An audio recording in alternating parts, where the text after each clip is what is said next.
Nunca pensé que terminaría contando esto, pero después de tantos años entendí que lo que pasó no fue un accidente ni una mala decisión.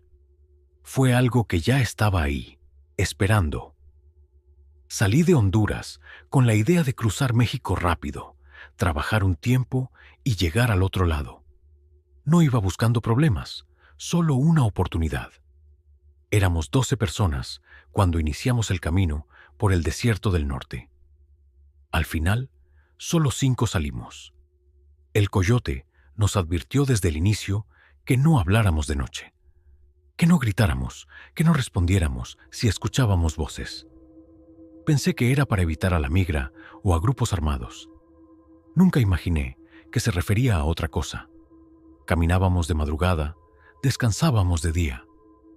El desierto parecía infinito, silencioso, como si no existiera nada vivo. Pero esa sensación se rompió la primera noche. Mientras avanzábamos, escuché que alguien pronunciaba mi nombre. Fue claro, cercano. Pensé que uno de mis compañeros me estaba llamando. Volteé, pero nadie me miraba.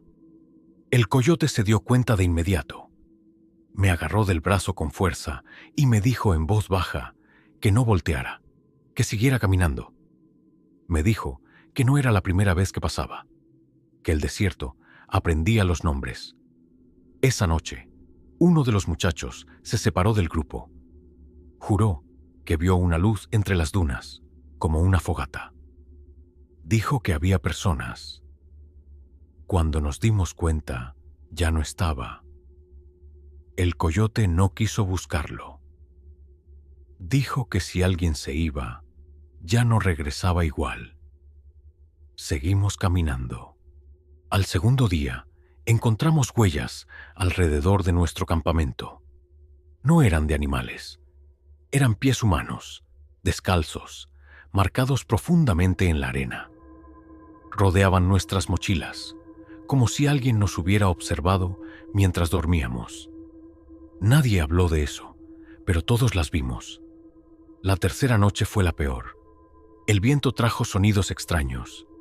Llantos, rezados, susurros. Una mujer del grupo empezó a llorar porque decía que escuchaba a su hijo. Su hijo había muerto años atrás. Intentó correr hacia el sonido. Tuvimos que detenerla entre varios. Ella gritaba que su hijo estaba perdido, que tenía frío. Nadie más escuchaba a un niño, pero todos sentíamos que algo se movía alrededor. Uno de los hombres empezó a sangrar por la nariz sin razón. Otro vomitó algo oscuro, espeso. El coyote nos obligó a sentarnos en círculo y no mirar hacia la oscuridad. Nos dijo que el desierto se alimentaba del miedo, del cansancio, de la culpa, que si pensábamos en lo que dejamos atrás, él lo usaría en nuestra contra. A la mañana siguiente, 2 personas habían desaparecido. No hubo rastro de lucha, no hubo huellas alejándose. Simplemente no estaban. Sus mochilas seguían ahí, sus zapatos también. Nadie quiso tocar nada.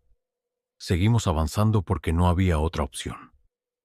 El agua se estaba acabando. El calor era insoportable. Empezamos a ver cosas que no tenían sentido. Siluetas en el horizonte. Personas caminando a lo lejos que desaparecían cuando nos acercábamos. Cruces hechas con ramas clavadas en la arena, como si alguien hubiera marcado el camino. La última noche, el desierto habló claro.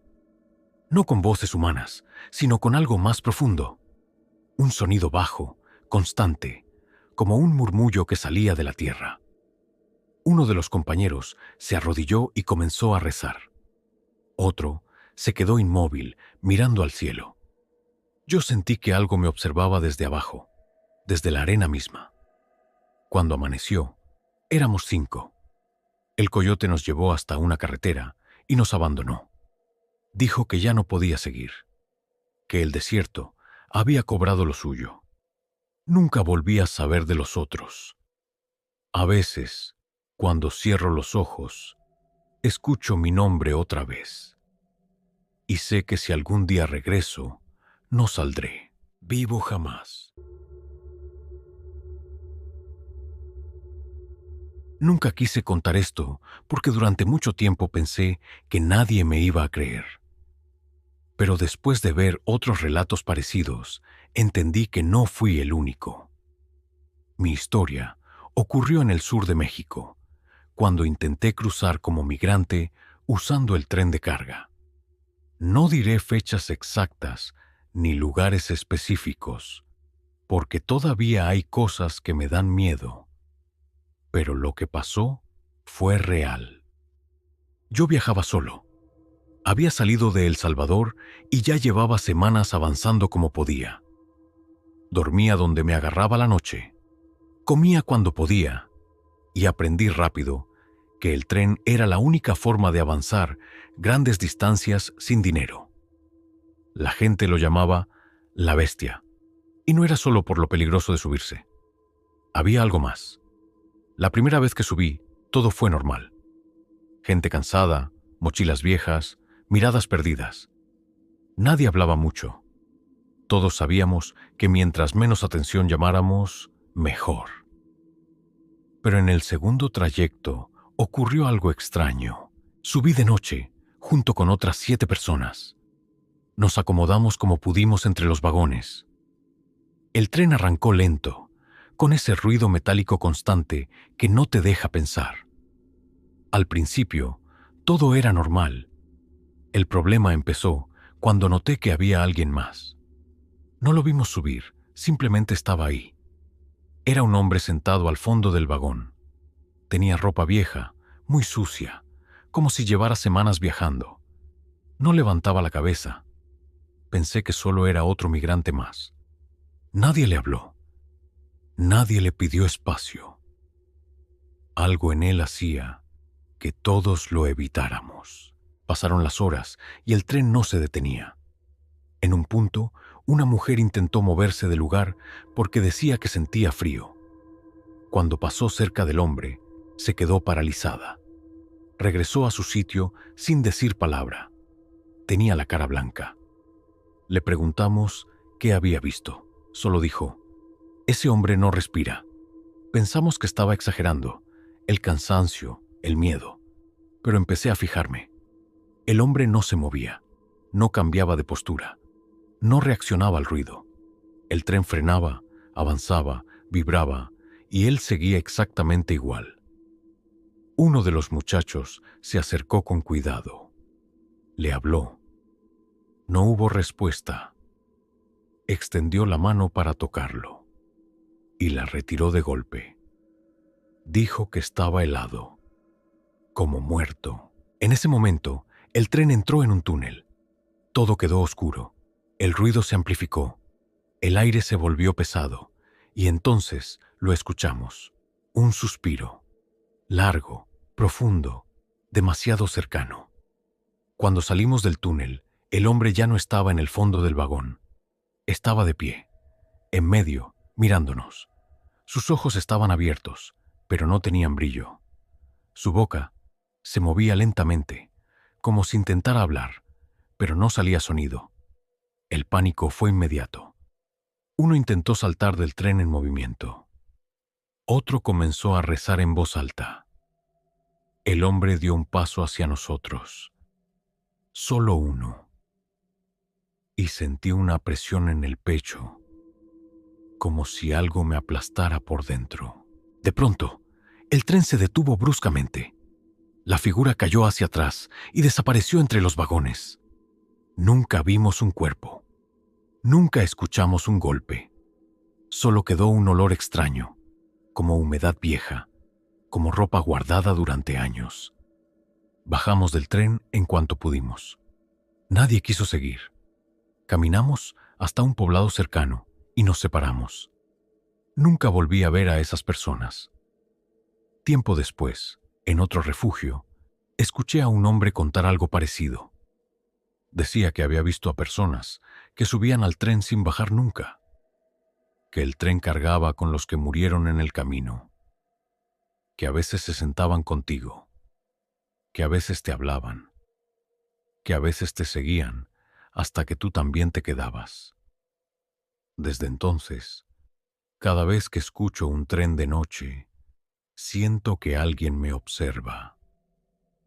Y sé que si alguna vez vuelvo a subir, tal vez no regrese. Nunca quise volver a pensar en esa noche, pero hay recuerdos que no se van. No importa cuánto tiempo pase, ni cuántos kilómetros pongas de por medio. Soy migrante. Crucé México escondiéndome, huyendo, durmiendo donde podía. Lo que voy a contar ocurrió en el norte del país, cerca de la frontera, cuando ya creía que lo peor había pasado. Éramos 6 personas. Nos conocimos en el camino. No éramos amigos, solo compañeros de miedo. Caminábamos de noche y nos escondíamos de día. Esa noche, la migra estaba cerca. Escuchábamos helicópteros a lo lejos, camionetas recorriendo los caminos de terracería. El coyote nos abandonó horas antes. Dijo que no podía seguir, que el ambiente estaba pesado. No entendimos a qué se refería. Mientras avanzábamos, vimos una casa vieja a lo lejos. Parecía abandonada, sin luz, sin cercas, rodeada de monte seco. No queríamos entrar, pero el ruido de un vehículo nos obligó. Nos metimos rápido, cerramos la puerta con cuidado y nos quedamos en silencio. La casa estaba en ruinas. Polvo, telarañas, muebles rotos. Olía a humedad y a algo más, algo rancio. Nos acomodamos en el suelo. Nadie prendió linternas. Nadie habló. Solo escuchábamos nuestra respiración y los latidos acelerados. Después de unos minutos, sentí algo raro. No sabría explicarlo bien, pero era como si la casa no estuviera tan vacía como parecía. Como si el aire estuviera cargado. Una de las mujeres susurró que sentía frío. Otra dijo que le dolía la cabeza. Entonces escuchamos pasos. No venían de afuera. Venían del interior de la casa.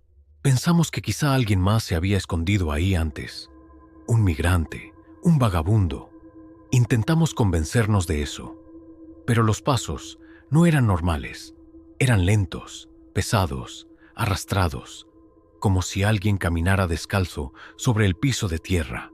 Alguien respiraba. No era ninguno de nosotros. La respiración venía del pasillo que llevaba a los cuartos del fondo. Era profunda, irregular, como un animal grande intentando contener el aliento. Nadie se movió. Nadie quiso mirar. De pronto, una voz habló. No gritó. No susurró. Habló normal. Dijo: ya llegaron. Sentí cómo se me helaba la sangre. La voz no sonaba humana del todo. Era grave, seca, como si saliera de una garganta dañada. Uno de los hombres empezó a rezar en voz baja. Otro se tapó la boca para no llorar. Los pasos se acercaron. Algo pasó frente a nosotros, pero no lo vimos claramente. Solo una sombra alargada proyectada en la pared. No tenía forma definida. A ratos parecía una persona.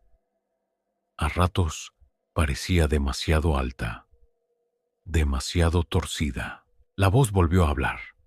Dijo que siempre llegaban cansados, que siempre buscaban refugio, que siempre pensaban que esa casa estaba sola. Dijo que la casa se alimentaba de los que se escondían. Uno de mis compañeros no aguantó. Se levantó y corrió hacia la puerta. Apenas dio 2 pasos cuando algo lo jaló hacia la oscuridad del pasillo. No vimos manos, no vimos cuerpo. Solo escuchamos el golpe seco y un grito que se cortó de golpe. La casa se llenó de un olor horrible, como carne vieja. La mujer que estaba a mi lado comenzó a temblar. Decía que sentía que algo le tocaba la espalda, que alguien le respiraba en el cuello. Yo también lo sentía. Un aire frío, húmedo, moviéndose detrás de nosotros. Las paredes comenzaron a crujir, no como una casa vieja, como si algo se moviera dentro de ellas.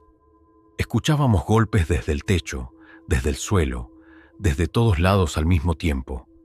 La voz reía, no fuerte, suave, como si disfrutara vernos ahí, paralizados.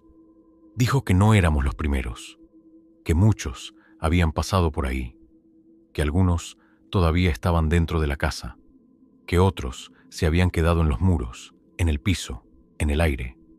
Uno por uno comenzaron a escucharse lamentos, voces distintas, hombres, mujeres, niños, todos hablando al mismo tiempo, todos pidiendo ayuda, todos diciendo nombres. Algunos nombres eran los nuestros. Sentí que algo me tomaba del tobillo, una mano fría, delgada. Grité, pateé, logré soltarme y corrí hacia la puerta sin pensar. No sé cómo, pero la puerta estaba abierta.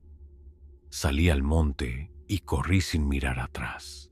Escuché a los demás correr detrás de mí, pero no todos. Cuando nos detuvimos, solo éramos 3. No regresamos, no llamamos a nadie. Caminamos hasta que amaneció. Al salir el sol, volteamos hacia donde estaba la casa. No había nada, ni ruinas, ni paredes, solo tierra y monte, como si nunca hubiera existido.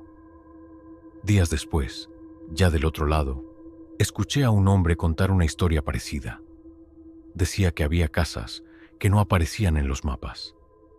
Casas que solo existían para los que huían. Casas que se alimentaban del miedo y del cansancio. Desde entonces, cuando veo una casa abandonada en el camino, no me acerco, porque sé que algunas no están vacías y porque sé que no todas te dejan salir. Nunca pensé que el río pudiera recordar. Para mí siempre fue solo agua, corriente, un obstáculo más antes de llegar al otro lado. Pero después de esa noche, entendí que hay lugares que no solo separan países, también separan a los que regresan, de los que se quedan. Yo crucé México durante meses. Cuando por fin llegué a la frontera, estaba agotado, flaco, con la mente cansada. Éramos 9 personas esperando el momento para cruzar el río. El coyote nos dijo que era fácil, que el nivel estaba bajo, que solo era cuestión de nadar unos minutos. Nos advirtió algo raro antes de irse, que no gritáramos si sentíamos que algo nos tocaba bajo el agua. Pensé que era una broma. Cruzamos de noche. El agua estaba helada. La corriente era más fuerte de lo que parecía. Avanzábamos despacio, agarrándonos de una cuerda improvisada. Todo estaba en silencio, solo el sonido del agua moviéndose. A la mitad del cruce, sentí que algo rozó mi pierna. Pensé que era una rama. Luego volvió a tocarme.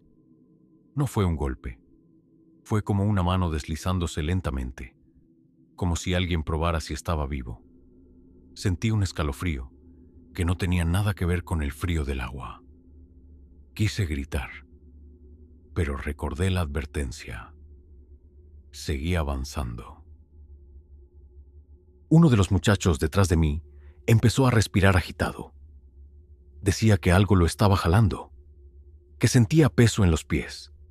Nadie lo veía, pero todos escuchábamos cómo se desesperaba.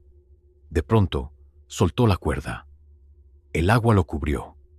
No gritó mucho, solo un sonido corto, ahogado. El río se lo tragó en segundos. Nadie se movió. Nadie quiso mirar hacia donde había desaparecido. El coyote había dicho que si alguien se iba, no regresaba. Seguimos cruzando. Al llegar a la orilla, éramos 8. Mojados, temblando, en silencio. Nos escondimos entre los matorrales para esperar a que pasara una patrulla. Mientras esperábamos, escuchamos algo que nos heló la sangre. Alguien respiraba, Venía del río. No era el sonido del agua. Era una respiración pesada, cansada, como si alguien estuviera saliendo lentamente. Pensamos que el muchacho había sobrevivido. Nos acercamos un poco. Lo que salió no caminaba bien. Era una figura oscura, empapada, arrastrando los pies. Su ropa estaba inflada de agua. Su cabeza colgaba hacia un lado. Cuando levantó el rostro, vimos que tenía los ojos abiertos, pero opacos, como vidrio sucio. Su boca se movía, pero no hablaba. Uno de nosotros susurró su nombre. La cosa dio un paso hacia nosotros. El olor era horrible, a río viejo, a algo que llevaba tiempo abajo. Sentí ganas de vomitar. Retrocedimos lentamente. La figura siguió avanzando, dejando marcas húmedas en la tierra.